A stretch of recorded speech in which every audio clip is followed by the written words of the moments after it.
उद्योग संगम आणि नाशिक जिल्हा गुंतवणूक शिखर परिषद 2026 या अतिशय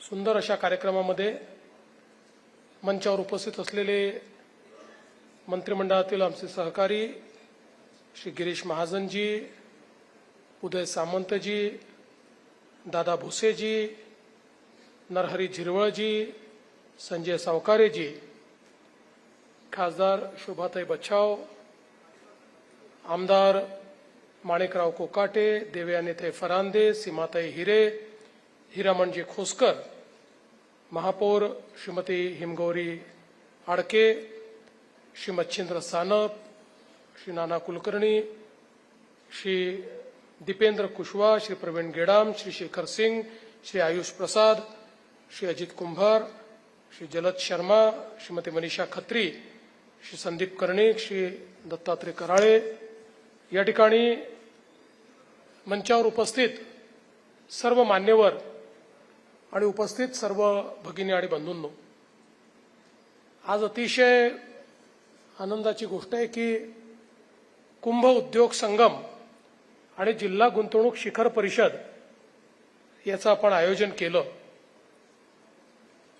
महाराष्ट्रामध्ये आपण महाराष्ट्राला $1 ट्रिलियन इकॉनॉमी करण्याचा जो काही एक रोडमॅप तयार केला आहे, या रोडमॅपमध्ये जशी आपल्याला अर्थव्यवस्था मोठी करायची आहे तशीच भौगोलिक समतोल देखील त्या अर्थव्यवस्थेचा हा तयार झाला पाहिजे, हे एक उद्दिष्ट आपण ठेवलंय. आपण जर गेले अनेक वर्ष महाराष्ट्राच्या आर्थिक विकासाची वाटचाल बघितली तर आपला सगळा आर्थिक डोलारा हा मुंबई MMR रिजन आणि पुणे याच्या भरोशावर उभा राहिला. यामध्ये काही काळ नाशिक हे देखील ग्रोथ इंजिनचं काम करत होतं, पण दुर्दैवाने जी काही कारणं झाली असतील, मध्यंतरीच्या काळात नाशिकचा वेग मंदावला आणि एकूणच भौगोलिकदृष्ट्या विकासाची बेटं ही तयार झालीत.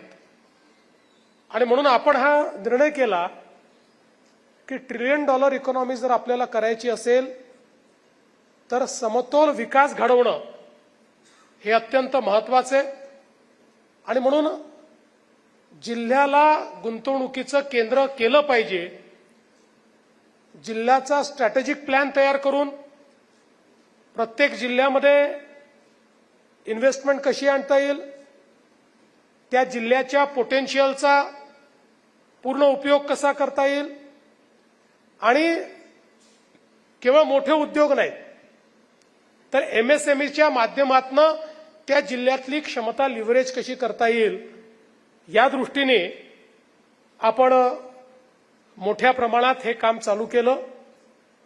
आणि मला अतिशय आनंद आहे, मगाशी आपल्याला डेव्हलपमेंट कमिशनरने या ठिकाणी सांगितलं की कशा पद्धतीनं जिल्ह्याला युनिट मानून ज्या गुंतवणूक समिट झाल्या त्याच्यामध्ये देखील 30,000 कोटी रुपयाची गुंतवणूक ही त्या ठिकाणी आपल्याला प्राप्त झाली.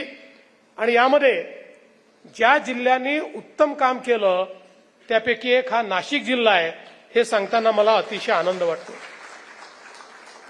आपण जर नाशिकचा प्रवास बघितला तर विशेषतः गेल्या 10 वर्षामध्ये नाशिक हळूहळू या संपूर्ण मुख्य धारेमध्ये परत आलेला आहे. आपण विचार केला तर नाशिकचं दरडोई उत्पन्न जे 2014 साली साधारणपणे 1,13,000 रुपये होतं, ते आता जवळपास दुपटीपेक्षा जास्त 2,65,000 रुपयापर्यंत या 10 वर्षात पोहोचलंय. आणि नाशिकची जर अर्थव्यवस्थेचा जीडीपीतल्या कॉन्ट्रीब्युशनचा आपण विचार केला तर नाशिकचं जे कॉन्ट्रीब्युशन 2020 साली $19 बिलियन होतं ते आता $28 बिलियन पर्यंत पोहोचलेलं आहे. म्हणजे गेल्या 5-6 वर्षातच आपण 50% अधिक भर घातली आहे. आणि यातली गेल्या 3 वर्षाची भर जर आपण बघितली तर ती अतिशय लक्षणीय अशा पद्धतीनं नाशिकमध्ये गुंतवणूक आणण्याचा प्रयत्न आपण केलाय. आज मला अतिशय आनंद आहे की 300हून अधिक सामंजस्य करार जिल्हा स्तरावर झाले. जवळपास 13,190 कोटी रुपयाची गुंतवणूक याच्यामध्ये अपेक्षित आहेत. 32,000 नवीन रोजगार या ठिकाणी तयार होत आहेत. आणि विशेषतः आपण जर बघितलं 2024 साली जवळपास 12,351 कोटी आणि 2025 साली 6,404 कोटी अशा पद्धतीनं हा गुंतवणुकीचा जो ओघ आहे हा अत्यंत वेगानं या ठिकाणी चाललेला आहे. आणि आपण जर या 3 वर्षाचा क्युम्युलेटिव्ह विचार केला तर स्थानिक स्तरावर, मी हे काही मोठे उद्योग सांगत नाहीये, जवळपास 31,945 कोटी रुपयाची गुंतवणूक ही नाशिकमध्ये झालेली आहे. त्यातनं 66,000 रोजगारांची निर्मिती ही या ठिकाणी होते. आणि मला आनंद आहे की एकूण जर नाशिकचा विचार केला तर झालेल्या करारांपैकी 77% करार जे आहेत हे कार्यान्वित झालेले आहेत. ते वेगवेगळ्या टप्प्यांवर त्या ठिकाणी कार्यान्वित होत आहेत. त्यामुळे मला असं वाटतं की केवळ कागदावरचे करार नाही तर प्रत्यक्ष गुंतवणूक ही आपल्याला नाशिकमध्ये पाहायला मिळते. यामध्ये इंजिनिअरिंग आहे, बांधकाम क्षेत्र आहे, इलेक्ट्रॉनिक्स आहे, याच्यामध्ये केमिकल आहे, शेती आहे, फार्मा आहे, अन्न प्रक्रिया आहे, हॉटेल आहे, hospitality, plastic, rubber, textile, electronics, यासोबत ऑटोमोबाईल अशा विविध क्षेत्रांमध्ये आज हे करार या ठिकाणी होताना आपल्याला पाहायला मिळत आहेत. आणि याचं एकमेव कारण आहे की ज्या प्रकारे उद्योगाच्या क्षेत्रामध्ये आपण ईज ऑफ डुईंग बिझनेस आणला, ज्या प्रकारे जिल्ह्यामध्ये आता जिल्हा प्रशासन असेल किंवा राज्याचं प्रशासन असेल, या प्रत्येकाने उद्योगस्नेही काम करायचं अशा पद्धतीनं आपण कार्य चालू केलं. आणि मग अशी उद्योग मंत्र्यांनी ज्याचा उल्लेख केला, मैत्रीसारखी सिंगल विंडो सिस्टीम आपण तयार केली. आणि त्या माध्यमातून जवळपास या ठिकाणी आपण जर विचार केला तर 3,81,389 एवढी आवेदनं ही मैत्रीच्या माध्यमातून राज्यामध्ये आपण वेळेमध्ये त्या ठिकाणी त्याचा एक प्रकारे निपटारा म्हणा किंवा सॅटिस्फॅक्शन होईल अशा पद्धतीनं आपण त्याच्यावर कारवाई केली आहे. आज मला याही गोष्टीचा आनंद आहे की अनेक मोठ्या कंपन्या आज आपल्या नाशिकमध्ये येत आहेत. मगाशी गिरीश भाऊंनी उल्लेख केला महिंद्रा अँड महिंद्राचा. त्यांचा तर निर्णय हा पक्काच आहे, त्याच्यात काही अडचण नाही आहे. एमओयू झालेला आहे, सगळ्या गोष्टी आहेत. मी एवढंच सांगितलं की आता जी जागा आपल्याला द्यायची आहे ती जवळपास ठरली आहे. ती पटकन जर तुम्ही हँडओव्हर केली तर त्याचं भूमिपूजन होऊन त्याचंही काम हे आपल्याला तात्काळ सुरू करता येईल. त्यासोबत आपल्याला माहिती आहे की HAL मध्ये हालमध्ये देखील आता मोठ्या प्रमाणात ऑर्डर मिळाल्यामुळे त्या ठिकाणीही एक्सपान्शन होत आहे. सिमेन्स असेल, GSK असेल, लार्सन अँड टुब्रो असेल, रिलायन्स समूह असेल, या सगळ्या मोठ्या समूहांनी नाशिकमध्ये अलीकडच्या काळामध्ये मोठ्या गुंतवणूक केलेल्या आहेत. Automobile, defence, engineering, pharmaceuticals, infra, petrochemicals, life sciences अशा विविध क्षेत्रातल्या गुंतवणुकी आहेत. जिंदालची गुंतवणूक इलेक्ट्रिकल स्टील मध्ये ते करतायत जवळपास 12,500 कोटी. रिलायन्सची 5,000 कोटीची गुंतवणूक आहे. महिंद्रा अँड महिंद्राची तर आपल्याला माहितीच आहे. क्रॉम्प्टन ग्रीफची 1,155 कोटी रुपयाची आहे. व्हर्च्युसोची 800 कोटीची आहे. इपिरॉकची 350 कोटीची आहे. रिन्यू सेलची 1,500 कोटीची आहे. कुशिराग सोलारची 1,000 कोटीची आहे. एसी गॅसेसची 550 कोटीची आहे. अशा अनेक जवळपास या गुंतवणुकीचा विचार केला तरी 57,000 कोटी रुपयाची गुंतवणूक ही देखील नाशिकमध्ये या ठिकाणी या माध्यमातून गेल्या 2 वर्षामध्ये आपण आणलेली आहे. आणि आपल्याला माहिती आहे आम्ही नाशिक आपली दावोसला गेलो होतो, तिथे देखील जवळपास 12,000 कोटी रुपयाची गुंतवणूक ही नाशिकमध्ये आपण त्या ठिकाणी आणलेली आहे. आणि उत्तर महाराष्ट्राचा विचार केला तर 50,000 कोटी रुपयाची गुंतवणूक ही उत्तर महाराष्ट्रामध्ये देखील मोठ्या प्रमाणात या ठिकाणी आपण आणली आहे. मला हे सांगताना आनंद वाटतो की आता महाराष्ट्रामध्ये उद्योग जो आहे हा MMR रिजन, आणि पुणे इतक्यापुरतं मर्यादित नाही, तर उद्योगाचे नवीन मॅग्नेट तयार झाले आहेत. MMR रिजनमध्येही रायगड जिल्हा असेल, पालघर जिल्हा असेल, हे आता इंडस्ट्रीचे मॅग्नेट झालेले आहेत. आता आपण जर उत्तर महाराष्ट्राचा विचार केला तर नाशिक तर आता एक अतिशय महत्वाचं मॅग्नेट तयार होत आहे. आणि याचं कारण ज्या प्रकारची कनेक्टिव्हिटी ही नाशिकला आपण तयार केलेली आहे, त्यामुळे मला असं वाटतं की आपण जर असं म्हटलं की नाशिक इज अनस्टॉपेबल नाऊ, तर ते खोटं ठरणार नाही. ज्या प्रकारे नाशिकमध्ये गुंतवणुकीचा ओघ येतोय, मी तर एवढीच विनंती आपल्याला करणार आहे की आपण जमिनीची व्यवस्था करा. गुंतवणुकीची कमतरता नाहीये. वेळेत आणि योग्य दरात जर गुंतवणूकदारांना जमीन आपण देऊ शकलो तर नाशिकमध्ये इतक्या मोठ्या प्रमाणात गुंतवणूकदार यायला तयार आहेत, येत आहेत, चर्चा करतायत आणि निश्चितपणे त्याचं एक मोठं परिवर्तन हे आपल्याला पाहायला मिळत आहे. अलीकडच्या काळामध्ये नाशिक सोबत अहिल्यानगर असेल, काही प्रमाणात जळगाव असेल आणि विशेषतः धुळे आणि नंदुरबार असेल, म्हणजे जवळपास उत्तर महाराष्ट्रातले 5ही जिल्हे हे आता ग्रोथ इंजिन झालेले आहेत. नंदुरबारमध्ये इतक्या मोठ्या प्रमाणात आता उद्योगांचा इंटरेस्ट आम्हाला पाहायला मिळतोय की आम्हाला देखील आश्चर्य वाटतं, इतक्या मोठ्या प्रमाणात आज ही गुंतवणूक येताना दिसते आहे. पलीकडे आपण जर बघितलं तर मराठवाड्यामध्ये छत्रपती संभाजीनगर हे तर एक मोठं क्लस्टर झालेलंच आहे. जालना असेल, नांदेड असेल, हे चांगले क्लस्टर झालेले आहेत. पलीकडे जो पश्चिम विदर्भ आहे त्याच्यामध्ये विशेषतः अमरावती हे एक टेक्सटाईलचं मोठं क्लस्टर झालेलं आहे. अनेक उद्योग आता अमरावतीमध्ये देखील येत आहेत. जर पूर्व विदर्भात गेलो तर त्या ठिकाणी नागपूर असेल, गडचिरोली असेल, वर्धा असेल, चंद्रपूर असेल, हे आता नवीन मॅग्नेट्स तयार झाले आहेत.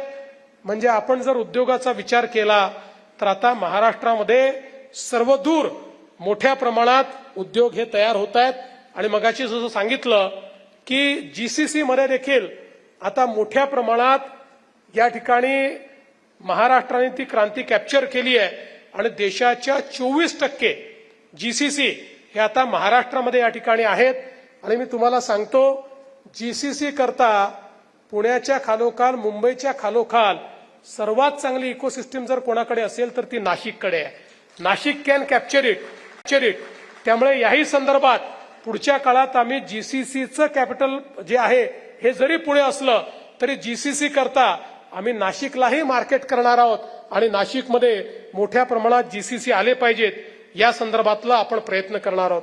आज महाराष्ट्र हे स्टार्टअपचं कॅपिटल झालंय. 30,000पेक्षा जास्त स्टार्टअप्स हे आज महाराष्ट्रामध्ये आहेत आणि विशेषतः देशामधले सगळ्यात जास्त स्टार्टअप्स आणि सगळ्यात जास्त युनिकॉर्न्स हे देखील महाराष्ट्रामध्ये आहे. आणि मला अतिशय आनंद आहे की केवळ आता मोठ्या शहरांपुरतं हे राहिलेलं नाही. Tier 2, Tier 3 सिटीज मधनं अतिशय उत्तम स्टार्टअप्स येत आहेत. आणि विशेषतः मला असं वाटतं की ऍग्रिकल्चरच्या क्षेत्रामध्ये तर स्टार्टअप्सने एक नवीन क्रांती केलेली आहे. खरं म्हणजे सह्याद्री सारख्या एका कंपनीने नाशिकमध्ये जे काही ऍग्रिकल्चरच्या क्षेत्रातलं अॅग्रो प्रोसेसिंगचं विजन हे आपल्याला दाखवून दिलेलं आहे. त्यातनं मला असं वाटतं की या क्षेत्रात मोठ्या प्रमाणात आज गुंतवणूक येताना आपल्याला या ठिकाणी पाहायला मिळते. आणि म्हणून वन डिस्ट्रिक्ट वन प्रॉडक्ट मध्ये द्राक्ष असेल, पैठणी असेल किंवा वेगवेगळ्या पद्धतीचं मूल्यवर्धन करून आपण या जिल्ह्याला एक चांगल्या प्रकारचं ब्रँडिंग हे करण्याचा प्रयत्न करतो. आज मला असं वाटतं की एकीकडे हा उद्योगाचा आपण प्रयत्न करतो आहोत आणि मला आनंद आहे की आज जे MOU आपण केले, या MOU मध्ये आपल्या CSR पार्टनर सोबत देखील आपण MOU केले आहेत. इतक्या मोठ्या प्रमाणात कुंभाच्या माध्यमातनं या ठिकाणी वेगवेगळ्या ज्या काही उद्योजक आहेत हे आपापल्या CSRच्या माध्यमातनं कुंभामध्ये मदत करण्याकरता पुढे आलेले आहेत. अनेक कुंभातली कामं ही CSRच्या माध्यमातनं करण्याचा प्रयत्न हा त्यांचा चाललेला आहे. खरं म्हणजे आपण नेहमी लक्षात घेतलं पाहिजे, आज या कुंभामध्ये जवळपास राज्य सरकार 33,000 कोटी रुपयाची गुंतवणूक करत आहे. पण ही गुंतवणूक ही केवळ टेम्पररी गुंतवणूक नाही आहे. या गुंतवणुकीमुळे पुढचे 15-20 वर्ष हा जो काही नाशिक जिल्हा आहे, हा जिल्हा एक इंडस्ट्री करता आणि गुंतवणुकी करता मॅग्नेटच्या रूपानं तयार होतोय. कारण या ठिकाणी होणारी कामं जी आहेत यातनं एकीकडे शहर बदलत आहे, दुसरीकडे जिल्ह्यातली कनेक्टिव्हिटी ही पूर्णपणे बदलते आहे. आज आपण सगळ्या प्रकारच्या महामार्गांनी जोडलं जातोय. आज आपण जो नवीन वाढवणचा पोर्ट आहे त्या पोर्टशी आपण जोडलं जातोय. आपण लॉजिस्टिक्स पार्क म्हणून या ठिकाणी जोडलं जातो. आपण क्लिअरिंग करता या ठिकाणी जे पुढच्या व्यवस्था आहेत त्या व्यवस्था ड्रायपोर्टच्या माध्यमातून तयार करणार आहोत. म्हणजे मला असं वाटतं की ही गुंतवणूक जरी कुंभामध्ये येणाऱ्या 12 कोटी लोकांच्या सोयीकरता आपण करतो आहोत, पण मी तुम्हाला निश्चितपणे सांगतो ही जी 33,000 कोटी रुपयाची गुंतवणूक आहे ही पुढच्या 10 वर्षामध्ये 3 लाख कोटी रुपयाची अर्थव्यवस्था या नाशिकमध्ये तयार केल्याशिवाय राहणार नाही.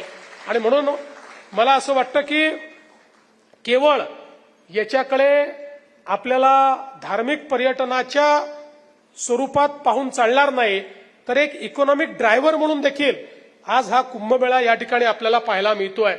आपण जर प्रयागराजचा कुंभमेळा बघितला तर त्या ठिकाणी डॉक्टर श्यामाप्रसाद मुखर्जी फाउंडेशनने जो काही एक रिसर्च केला त्यातनं जवळपास 1.5 लाख कोटी रुपयाची अर्थव्यवस्था ही त्या एका कुंभमेळ्याने पहिल्याच वर्षी त्या संपूर्ण राज्यामध्ये त्या ठिकाणी तयार केलेली आपल्याला पाहायला मिळाली. आणि त्यातनं स्थायी आणि अस्थायी अशा दोन्ही प्रकारचे रोजगार बघितले तर एका कुंभमेळ्याने 6 लाख रोजगार हे त्या ठिकाणी उत्तर प्रदेशामध्ये तयार केले. त्यामुळे एकीकडे इकॉनॉमिक ड्रायव्हर म्हणून देखील आपण कुंभमेळ्याकडे पाहतो आणि दुसरीकडे अर्थातच आमच्या सनातन संस्कृतीचा आस्थेचा सर्वात मोठा आविष्कार म्हणजे हा कुंभमेळा आहे. मला असं वाटतं की जी सनातन संस्कृती आहे या संस्कृतीमध्ये कुंभमेळा एक असं आयोजन आहे की ज्याच्यामध्ये या संस्कृतीची जेवढी रूप आहे, कारण आपल्याला माहिती आहे की सनातनमध्ये एकेश्वरवाद नाही आहे. सनातनमध्ये जो निर्गुण निराकार म्हणतो तोही आहे, जो सगुण साकार म्हणतो तो देखील आहे, जो दगडाला देव मानतो तोही आहे, जो निसर्गाला देव मानतो तोही आहे, जो केवळ ऊर्जेला देव मानतो तोही आहे, जो एकाच ईश्वराला देव मानतो तोही आहे. त्यामुळे जेवढ्या चाली रीती, जेवढे वेगवेगळ्या प्रकारच्या संस्कृती, जेवढ्या पूजा पद्धती या सगळ्यांचा एकत्रित मेळा म्हणजे आपला कुंभमेळा आहे, ज्याच्यामध्ये कुठली जात नाहीये, कुठला धर्म नाहीये, ज्याच्यामध्ये कोण गरीब आहे कोण श्रीमंत आहे हे आमच्या या ठिकाणी गोदा मातेला माहिती नाहीये. प्रत्येकाला गोदा मातेमध्ये त्या ठिकाणी डुबकी मारण्याची संधी आहे आणि प्रत्येकाला या ठिकाणी विचार मंथनाचं जे अमृत तयार होणार आहे ते अमृत प्राशन करण्याची ही संधी आहे. त्यामुळे हा समतेचा मेळा आहे, हा समानतेचा मेळा आहे, हा आस्थेचा मेळा आहे, हा श्रद्धेचा मेळा आहे. आणि हा श्रद्धेचा मेळा उत्तम झाला पाहिजे आणि त्यातनं एक प्रकारे संपूर्ण आपल्या राज्याला आणि नाशिकला मोठ्या प्रमाणात फायदा झाला पाहिजे अशा पद्धतीचा आपला प्रयत्न आहे.